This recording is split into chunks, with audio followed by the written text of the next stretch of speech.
قرآن میں ایک پیغمبر کے حوالے سے بتایا گیا ہے کہ انہوں نے مصیبت کے وقت کہا کہ میں اپنی پریشانی اور اپنے غم کا شکوہ صرف اللہ سے کرتا ہوں۔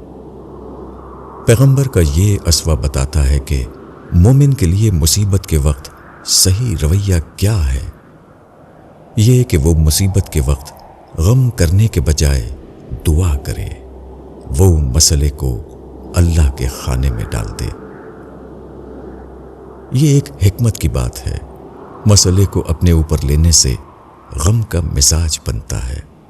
اس کے برعکس جب مسئلے کو اللہ رب العالمین کے حوالے کر دیا جائے تو اس وقت آدمی کے اندر وہ نفسیات پیدا ہوتی ہے جس کو ایک فارسی شاعر نے ان الفاظ میں بیان کیا ہے: میں نے اپنے معاملے کو تیرے حوالے کر دیا، تو ہی اس معاملے کے پہلوؤں کو بہتر جانتا ہے۔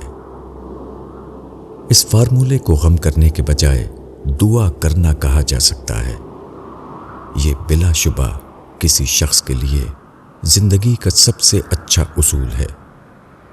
اجتماعی زندگی میں بار بار ایسا ہوتا ہے کہ آدمی کو ایسے حالات سے سابقہ پیش آتا ہے جو اس کو غمگین بنا دینے والے ہوں۔ ایسے حالات میں عام طور پر ایسا ہوتا ہے کہ لوگ یا شکایت کرتے ہیں یا غم کی نفسیات میں مبتلا ہو جاتے ہیں۔ اس معاملے کا سب سے اچھا حل یہ ہے کہ مسئلے کو اپنے اوپر نہ لیا جائے بلکہ اللہ رب العالمین کے حوالے کر دیا جائے۔ اس طرح کے معاملے میں آدمی کے بس میں صرف افسوس ہے، مگر اللہ رب العالمین سارے معاملات پر پورا اختیار رکھتا ہے۔ وہ معاملات کو چاہے کنٹرول کرے، وہ حالات کو دعا کرنے والے کے موافق بنا دے۔ ایسی حالت میں یہی روش حقیقت پسندانہ روش ہے کہ معاملے کو اپنے اوپر لینے کے بجائے اس کو اللہ رب العالمین کے حوالے کر دیا جائے۔